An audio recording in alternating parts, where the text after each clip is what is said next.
All the Light We Cannot See, a novel by Anthony Doerr. For Wendy Wheel, 1940 to 2012. In August 1944, the historic walled city of St. Malo, the brightest jewel of the emerald coast of Brittany, France, was almost totally destroyed by fire. Of the 865 buildings within the walls, only 182 remained standing, and all were damaged to some degree. Philip Beck. It would not have been possible for us to take power or to use it in the ways we have without the radio. Joseph Goebbels.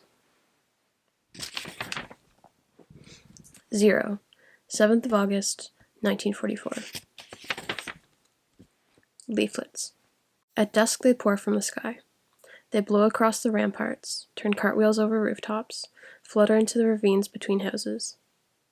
Entire streets swirl with them, flashing white against the cobbles.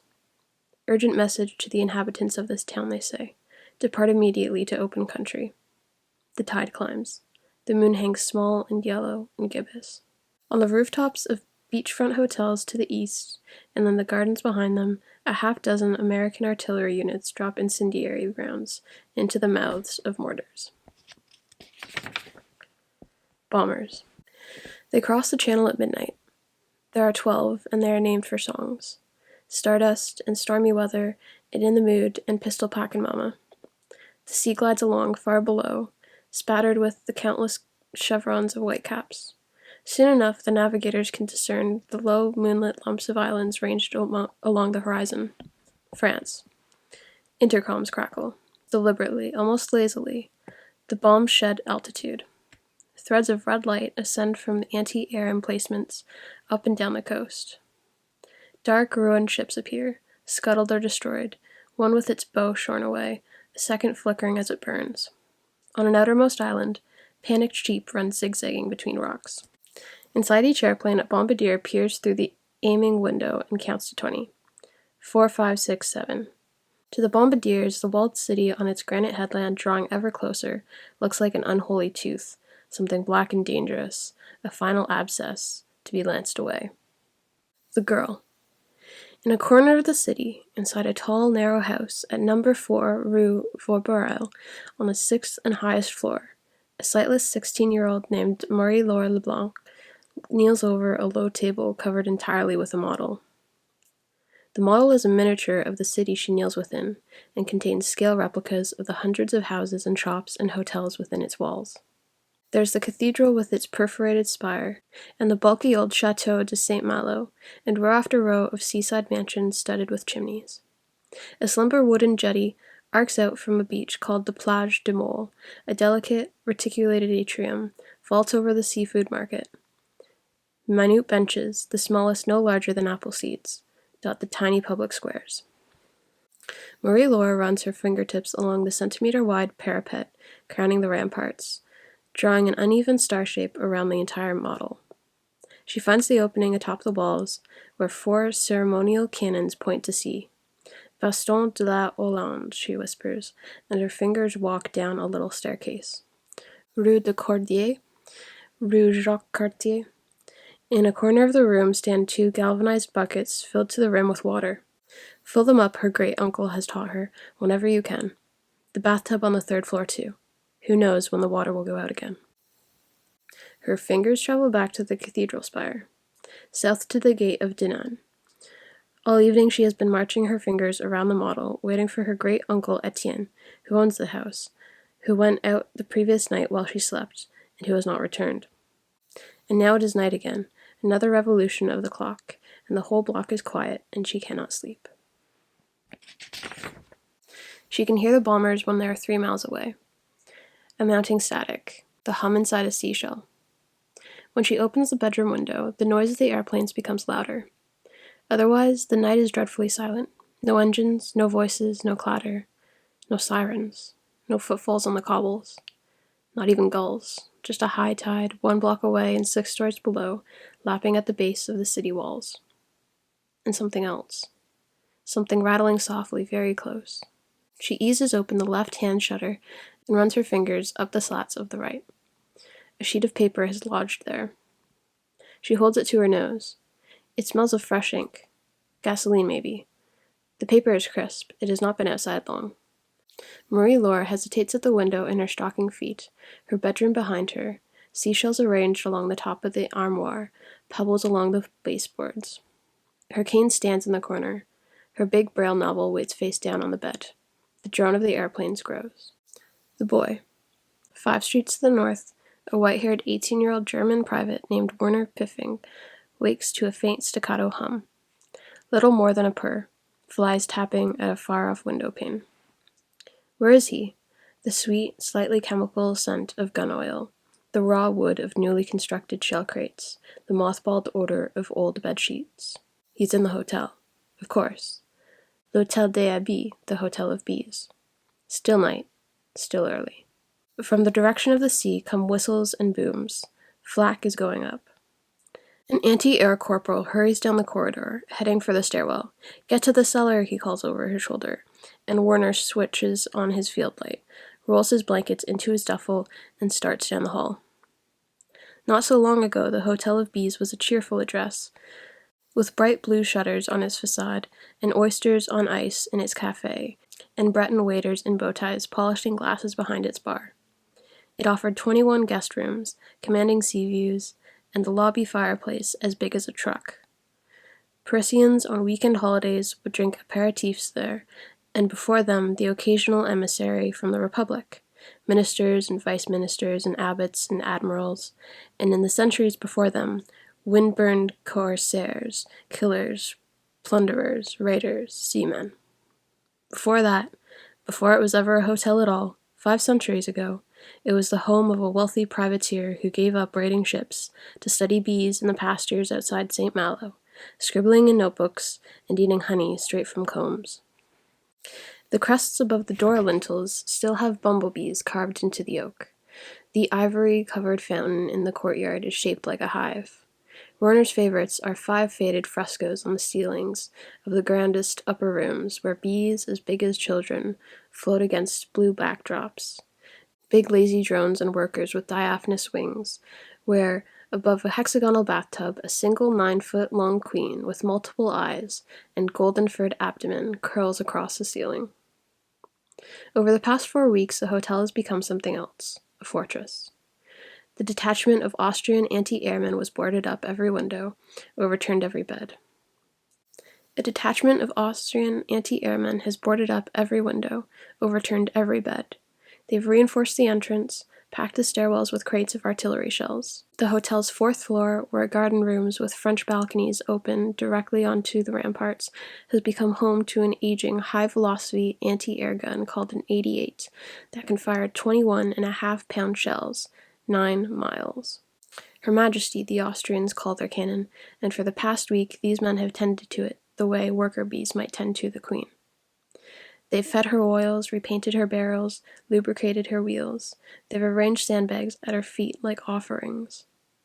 The royal Acht, a deathly monarch meant to protect them all. Werner is in the stairwell, halfway to the ground floor, when the 88 fires twice in quick succession. It's the first time he's heard the gun at such close range, and it sounds as if the top half of the hotel has been torn off. He stumbles and throws his arms over his ears. The walls reverberate all the way down into the foundation, then back up. Werner can hear the Austrians 2 floors up, scrambling, reloading, and their seething screams of both shells as they hurtle above the ocean, already 2 or 3 miles away. One of the soldiers, he realizes, is singing. Or maybe it is more than one. Maybe they are all singing. 8 Luftwaffe men, none of whom will survive the hour, singing a love song to their queen. Werner chases the beam of his field light through the lobby. The big gun detonates a 3rd time, and glass shatters somewhere close by, and torrents of soot rattle down the chimney, and the walls of the hotel toll like a struck bell. Werner worries that the sound will knock the teeth from his gums. He drags open the cellar door and pauses a moment, vision swimming. This is it, he asks? They're really coming? But who is there to answer? St. Malo. Up and down the lanes, the last unevacuated townspeople awake, groan, sigh. Spinsters, prostitutes, men over 60, procrastinators, collaborators, disbelievers, drunks. Nuns of every order, the poor, the stubborn, the blind. Some hurry to bomb shelters. Some tell themselves it is merely a drill. Some linger to grab a blanket or a prayer book or a deck of playing cards. D-Day was 2 months ago. Cherbourg has been liberated, Caen liberated, Rennes too. Half of western France is free. In the east, the Soviets have retaken Minsk. The Polish Home Army is revolting in Warsaw. A few newspapers have become bold enough to suggest that the tide has turned. But not here. Not this last citadel at the edge of the continent, this final German strongpoint on the Breton coast. Here, people whisper, the Germans have renovated 2 kilometers of subterranean corridors under the medieval walls. They have built new defenses, new conduits, new escape routes, underground complexes of bewildering intricacy. Beneath the peninsular fort of La Cité, across the river from the old city, there are rooms of bandages, rooms of ammunition, even an underground hospital, or so it is believed. There is air conditioning, a 200,000-liter water tank, a direct line to Berlin. There are flame-throwing booby traps, a net of pillboxes with periscopic sights. They have stockpiled enough ordnance to spray shells into the sea all day, for a year. Here, they whisper, are 1,000 Germans ready to die, or 5,000, maybe more. St. Malo. Water surrounds the city on 4 sides. Its link to the rest of France is tenuous, a causeway, a bridge, a spit of sand. We are Melons first, say the people of St. Malo. Bretons next. French if there's anything left over. In stormy light, its granite glows blue. At the highest tides, the sea creeps into basements at the very center of town. At the lowest tides, the barnacled ribs of 1,000 shipwrecks stick out above the sea. For 3,000 years, this little promontory has known sieges, but never like this. A grandmother lifts a fussy toddler to her chest. A drunk, urinating in an alley outside Saint-Servan, a mile away, plucks a sheet of paper from a hedge. Urgent message to the inhabitants of this town, it says. Depart immediately to open country.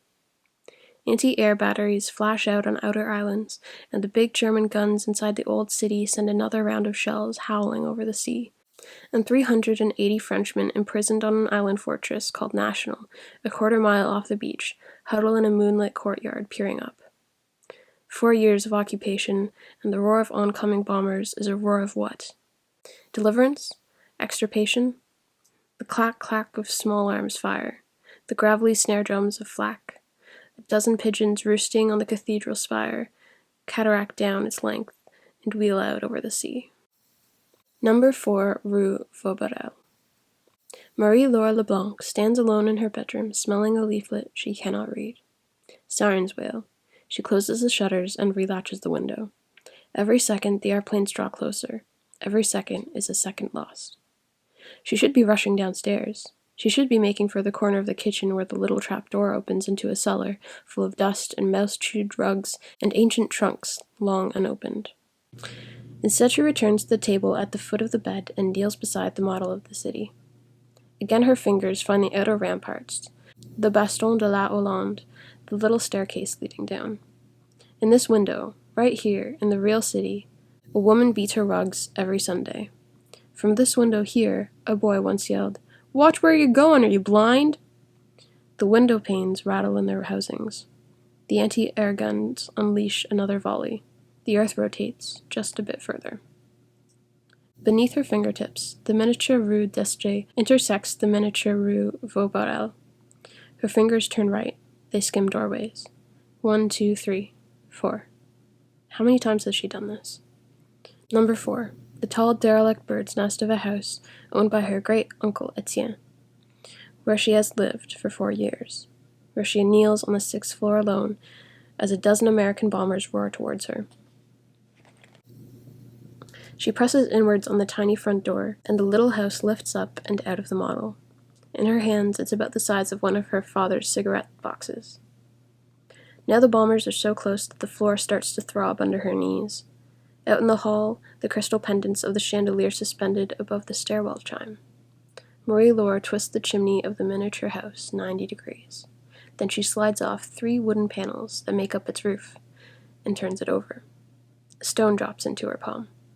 It's cold, the size of a pigeon's egg, the shape of a teardrop. Marie-Laure clutches the tiny house in one hand and the stone in the other. The room feels flimsy, tenuous. Giant fingertips seem about to punch through its walls. "Papa," she whispers. Cellar. Beneath the lobby of the Hotel of Bees, the Corsair's cellar has been hacked out of the bedrock. Behind crates and cabinets and pegboards of tools, the walls are bare granite. 3 massive hand-hewn beams, hauled here from some ancient Breton forest and craned into place centuries ago by teams of horses, hold up the ceiling. A single light bulb casts everything in a wavering shadow. Werner Fetting sits in a folding chair in front of a workbench, checks his battery level, and puts on headphones. The radio is a steel-cased 2-way transceiver with a 1.6-meter band antenna. It enables him to communicate with a matching transceiver upstairs, with 2 other anti-air batteries inside the walls of the city, and with the underground garrison commanded across the river mouth. The transceiver hums as it warms. A spotter reads coordinates into the headpiece, and an artilleryman repeats them back. Werner rubs his eyes. Behind him, confiscated treasures are cramming to the ceiling. Royal tapestries, grandfather clocks, armoires, and great landscape paintings crazed with cracks. On a shelf opposite Werner sit 8 or 9 plaster heads, the purpose of which he cannot guess. The massive staff sergeant, Frank Volkheimer, comes down the narrow wooden stairs and ducks his head beneath the beams. He smiles gently at Werner and sits in a tall-backed armchair, upholstered with golden silk with his rifle across his huge thighs, where it looks like little more than a baton. Werner says, "It's starting?" Volkheimer nods. He switches off his field light and blinks his strangely delicate eyelashes in the dimness. "How long will it last?" "Not long. We'll be safe down here." The engineer, Bernd, comes last. He is a little man with mousy hair and misaligned pupils. He closes the cellar door behind him and bars it and sits halfway down in the wooden staircase with a damp look on his face. Fear or grit, it's hard to say. With the door shut, the sound of the siren softens. Above them, the ceiling bulb flickers. Water, Werner thinks. I forgot water. The second anti-air battery fires from a distant corner of the city, and then the 88 upstairs goes again, stentorian, deadly, and Werner listens to the shell scream into the sky. Cascades of dust hiss out of the ceiling. Through his headphones, Werner can hear the Austrians upstairs, still singing. Auf de Walde, dels night stun ag so galde. Volkheimer picks sleepily at a stain on his trousers. Bernd blows into his cupped hands. The transceiver crackles with wind speeds, air pressure, trajectories. Werner thinks of home. Frau Elena bent over his little shoes, double knotting each lace. Stars wheeling past a dormer window. His little sister, Jutta, with the quilt around her shoulders and a radio earpiece trailing from her left ear.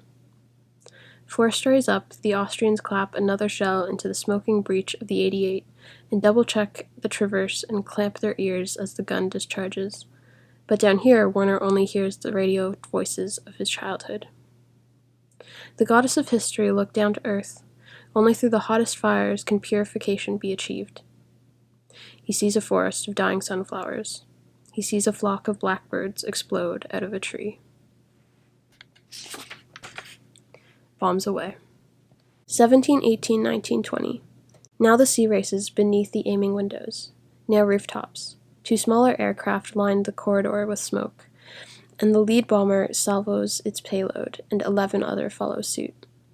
The bombs fall diagonally. The bombers rise and scramble.